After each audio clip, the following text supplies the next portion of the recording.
लिखेंगे थोड़ा सा, है ना? आप इंग्लिश और हाँ अब कोई नहीं बोलेगा, स्टार्ट करो। कंपनी, है ना? कंपनी विधान द्वारा निर्मित एक कृत्रिम व्यक्ति है जिसका अस्तित्व सिर्फ विधान के दृष्टि से है और जिसके सदस्यों का दायित्व उनके द्वारा लिए गए अंशों तक ही क्या है, सीमित है। और इसके पास क्या होती है, एक सार मुद्रा होती है। कंपनी के पास क्या होती है, एक सार मुद्रा होती है। फिर से ध्यान सुनिएगा एक बार। कंपनी विधान द्वारा निर्मित एक कृत्रिम व्यक्ति है जिसका अस्तित्व सिर्फ क्या होता है, विधान के दृष्टि से होता है और इसके सदस्यों का दायित्व उसके द्वारा लिए गए अंशों तक ही क्या होता है, सीमित होता है। और कंपनी के पास क्या होती है, एक सार मुद्रा होती है। सबसे आसान परिभाषा अगर किसी ने दिया है तो एल.एच. हैनी, सबसे आसान परिभाषा कोई दिया है तो एल.एच. हैनी ने दिया है, ठीक है? एल.एच. हैनी इन्होंने देखिए एकदम आसान परिभाषा दिया है। क्या कि कंपनी विधान द्वारा निर्मित एक कृत्रिम व्यक्ति है जिसका पृथक वैधानिक अस्तित्व होता है और इसके पास अविच्छिन्न उत्तराधिकार होता है, इसके पास सार मुद्रा होती है। हैनी ने एकदम आसान परिभाषा दिया कि कंपनी विधान द्वारा निर्मित एक कृत्रिम व्यक्ति है जिसका पृथक वैधानिक अस्तित्व होता है। और लास्ट में कहा कि अविच्छिन्न उत्तराधिकार, मतलब एक व्यक्ति अगर उसका उत्तराधिकारी बनेगा, अगर वो चला गया तो कोई दूसरा व्यक्ति उत्तराधिकारी बनेगा, अगर वो चला गया तो कोई तीसरा व्यक्ति उत्तराधिकारी बनेगा।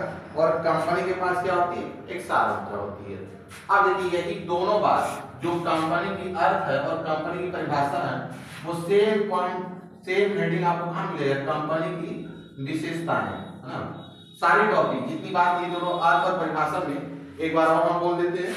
पहली कंपनी की एकदम आसान परिभाषा है, कंपनी विधान द्वारा निर्मित एक कृत्रिम व्यक्ति है जिसका अस्तित्व सिर्फ विधान की दृष्टि से है, इसके सदस्यों का दायित्व लिए गए अंशों तक क्या है, सीमित है।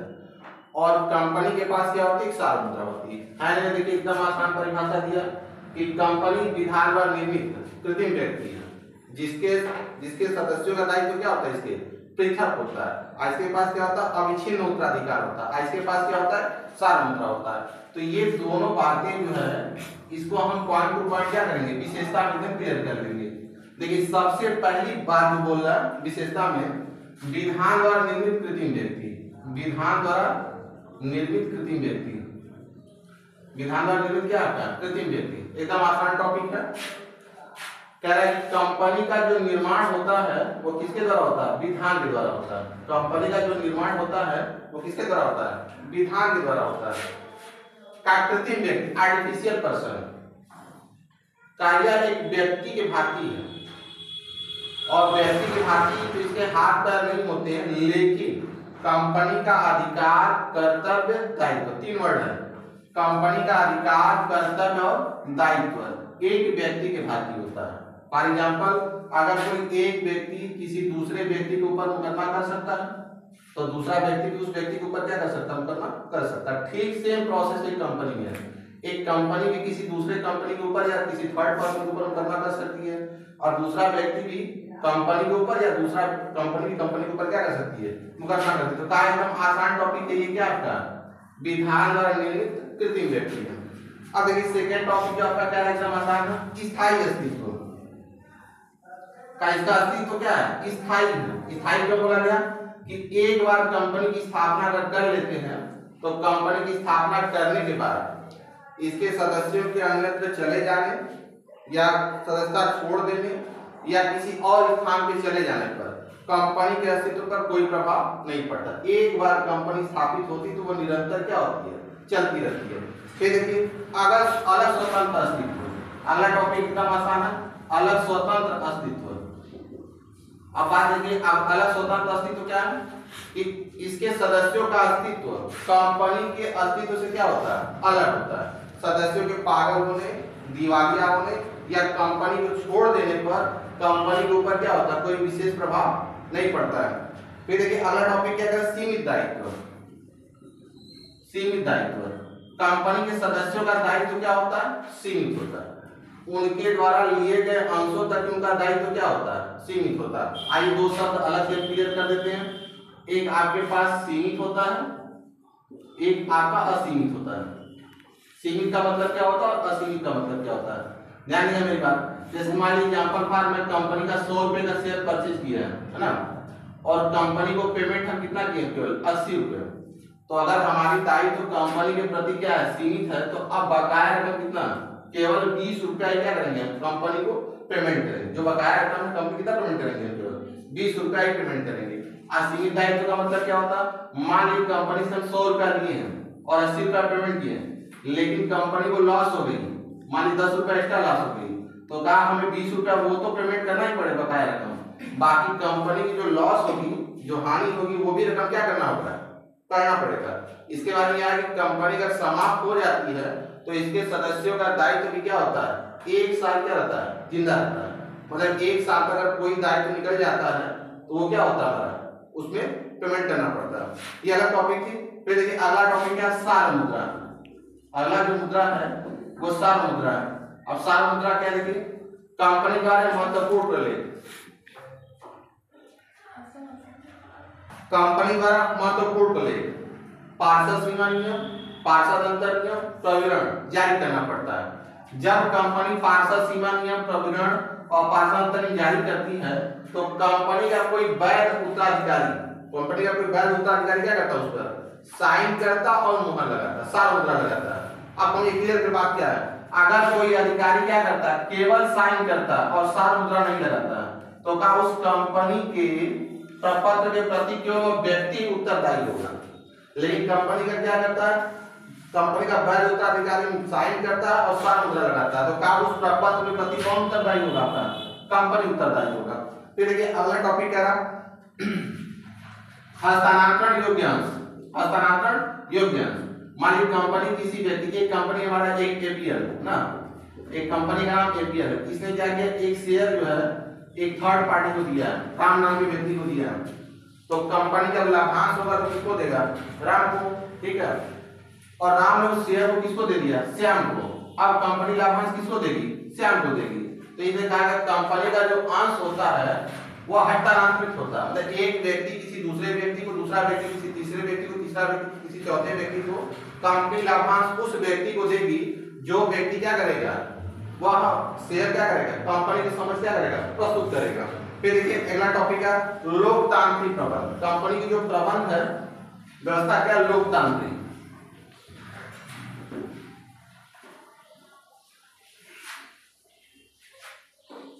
लोकतांत्रिक प्रबंध व्यवस्था। लोकतांत्रिक प्रबंध व्यवस्था क्या? कंपनी के सदस्य प्राय क्या होते हैं? असीमित होते हैं और हर जगह क्या होते हैं? पहले होते हैं। तो सबके द्वारा उपस्थित होकर कंपनी का संचालन करना क्या है? असंभव है। तो सभी सदस्य मिलकर क्या करते हैं? किसी एक व्यक्ति का चुनाव करते हैं, जो व्यक्ति, जिसको क्या बोला जाता है? कंपनी का संचालन। कंपनी के सदस्यों द्वारा किसी एक व्यक्ति का चयन किया जाता है, जिसको क्या बोलते हैं? कंपनी का संचालन। और कंपनी का संचालक क्या करता है? वह कंपनी के संचालन करने की जिम्मेदारी क्या करता है? अपने ऊपर लेता है। तो कंपनी की जो प्रबंध व्यवस्था है वह लोकतांत्रिक प्रबंध व्यवस्था है। सदस्य जिसको चुनेगा वही व्यक्ति क्या करेगा? उसका संचालन करेगा। फिर ध्यान देगा, कंपनी एक नागरिक नहीं, कंपनी क्या हो सकती है? एक नागरिक नहीं हो सकती है। सदस्यों की न्यूनतम संख्या, सदस्यों की संख्या का पब्लिक कंपनी है, सार्वजनिक कंपनी है, सार्वजनिक कंपनी में सदस्यों की न्यूनतम संख्या 7, प्राइवेट कंपनी है तो सदस्यों की संख्या कम से कम कितना होगा? 2, ठीक है। अब आते हैं देखिए अगले टॉपिक, एकदम इंपॉर्टेंट टॉपिक है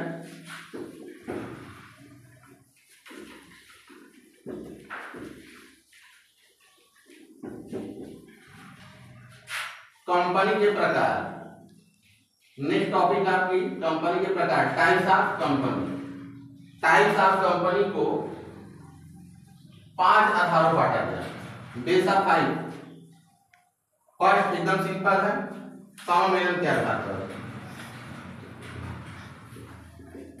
सम्मेलन के आधार पर। सेकेंड आपका दायित्व के आधार पर। थर्ड आपका स्वामित्व के आधार पर। फोर्थ आपका सदस्यों की संख्या के आधार पर, सदस्यों की संख्या के आधार पर। फिफ्थ आपका स्थान के आधार पर, एकदम सिंपल टॉपिक है। स्थान के आधार पर स्थान के आधार पर कंपनी दो प्रकार की होती है, एक कंपनी देशी और एक कंपनी विदेशी।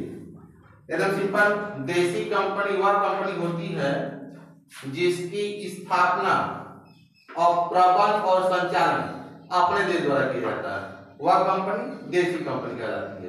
विदेशी कंपनी क्या होती है? का विदेशी कंपनी वह कंपनी होती है जिसकी स्थापना और प्रबंध और संचालन विदेश द्वारा किया जाता है। फिर दूसरे शब्दों में कह सकते हैं कि भले ही कंपनी की स्थापना हमारे देश में हुई हो, लेकिन इसका प्रबंध और संचालन कौन करता हो? विदेश करता हो, तो वह कंपनी क्या कहलाएगी? हमारी विदेशी कंपनी कहलाएगी। एग्जाम्पल में ले सकते हैं east India company. East India company Bharat में स्थापित थी, लेकिन उसका प्रबंध और संचालन कौन करता था? ब्रिटेन करता था। इसलिए ईस्ट इंडिया कंपनी हमारे देश की कौन सी कंपनी कहलाएगी? वो विदेशी कंपनी कहलाएगी। अब देखिए सदस्यों की संख्या के आधार पर, सदस्यों की संख्या के आधार पर कंपनी दो प्रकार की होती है, एक कंपनी निजी जिसको प्राइवेट, और एक सार्वजनिक पब्लिक। एक सार्वजनिक कंपनी, निजी कंपनी वह कंपनी होती है जिसके सदस्यों की संख्या कम से कम दो। निजी कंपनी वह कंपनी होती है जिसके सदस्यों की संख्या कम से कम दो और अधिक से अधिक कंपनी अधिनियम 2013 के अनुसार 200, और एक पुरानी कंपनी अधिनियम थी 1956 जो अब खत्म हो चुकी है, इसके अनुसार कितना होता था? 50।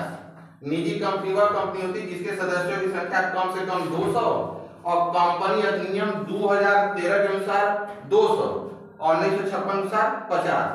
यह कंपनी अंशों को हस्तांतरित नहीं करती है, अंशों पर हस्तांतरण क्या करती है? प्रतिबंध लगाती है, तथा अंशों को विक्रय करने के प्रमाण को प्रकाशित नहीं करती। फिर मैंने रिपीट कर देते पूरी बात कौन?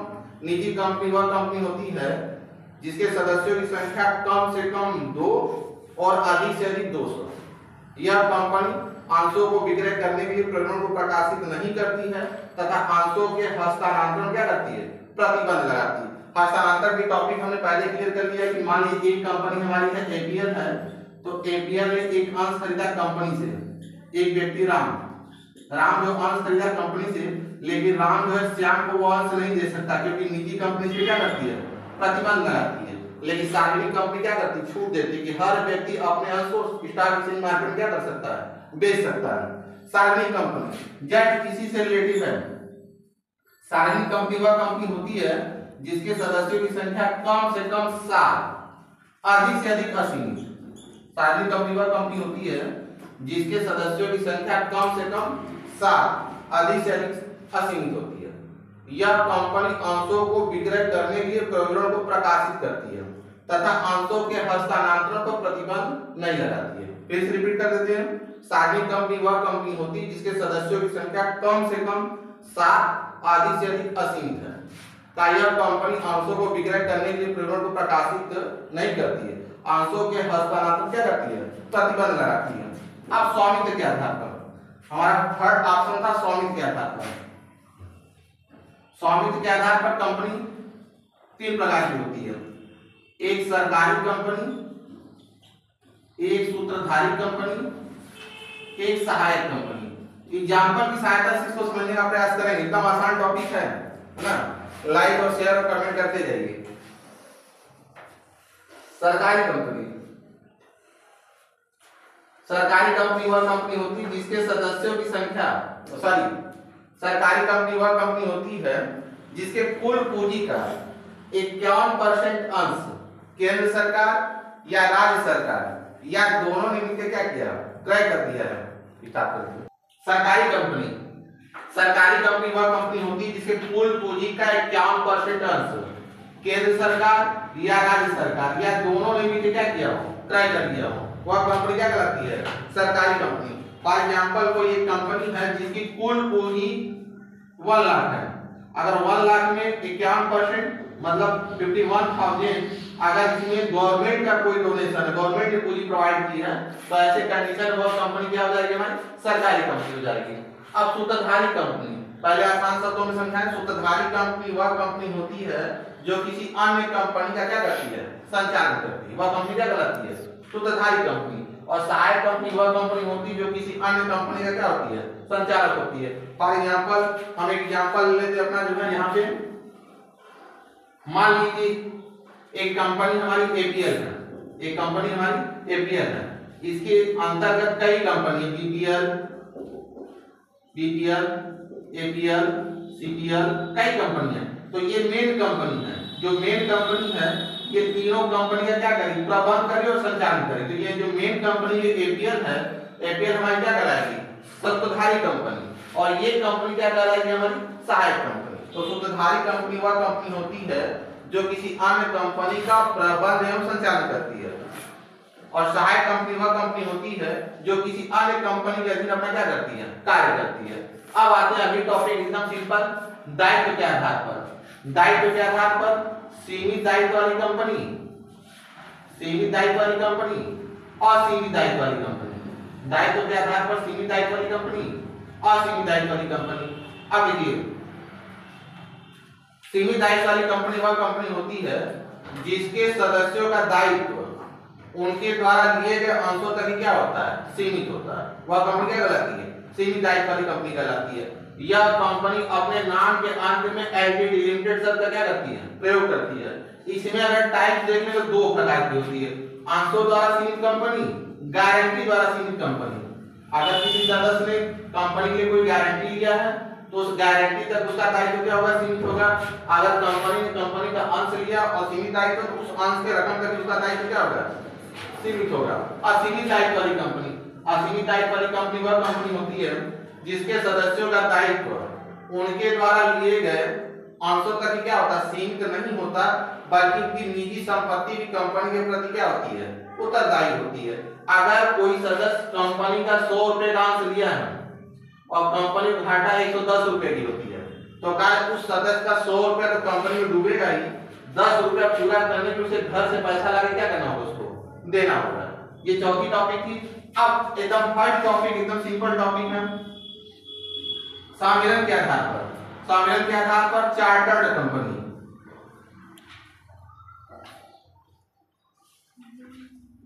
सम्मेलन के आधार पर चार्टर्ड कंपनी और वैधानिक कंपनी, सम्मिलित कंपनी।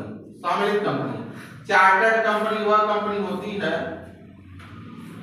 जिसकी स्थापना राज्य आज्ञा पत्र के द्वारा किया जाता है।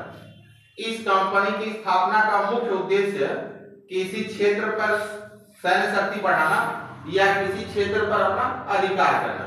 इस कंपनी की एग्जांपल है east India company. East India company जो है भारत में सिर्फ व्यापार करने के लिए आई थी, लेकिन पूरे भारत में अपना क्या किया, अपना अधिकार निर्माण किया। अब इस प्रकार की कंपनी की स्थापना भारत में क्या बंद है। अब इंडिया में ईस्ट इंडिया कंपनी की स्थापना, ऐसी कंपनी की स्थापना इंडिया में नहीं होती है। वैधानिक कंपनी है ना, वैधानिक कंपनी, वैधानिक कंपनी वह कंपनी होती है जिसके लिए संसद या विधानसभा विशेष अधिनियम पारित करता है। वैधानिक कंपनी वह कंपनी होती है जिसके लिए संसद या विधानसभा विशेष अधिनियम क्या करता है, पारित करता है। वह कंपनी क्या कहलाती है, वैधानिक कंपनी कहलाती है। वह कंपनी आपकी वैधानिक कंपनी कहलाती है। इसके सदस्यों का दायित्व उनके द्वारा लिए गए अंशों तक क्या होता है, सीमित होता है, लेकिन यह कंपनी अपने नाम के अंत में एलटीडी शब्द का प्रयोग नहीं करती है। फिर लास्ट में सम्मिलित कंपनी। सम्मिलित कंपनी वह कंपनी होती है जिसकी स्थापना कंपनी नियम 2013 के अंतर्गत या कंपनी 2056 के अनुसार किया जाता है। वह कंपनी क्या कहलाती है, सम्मिलित कंपनी कहलाती है।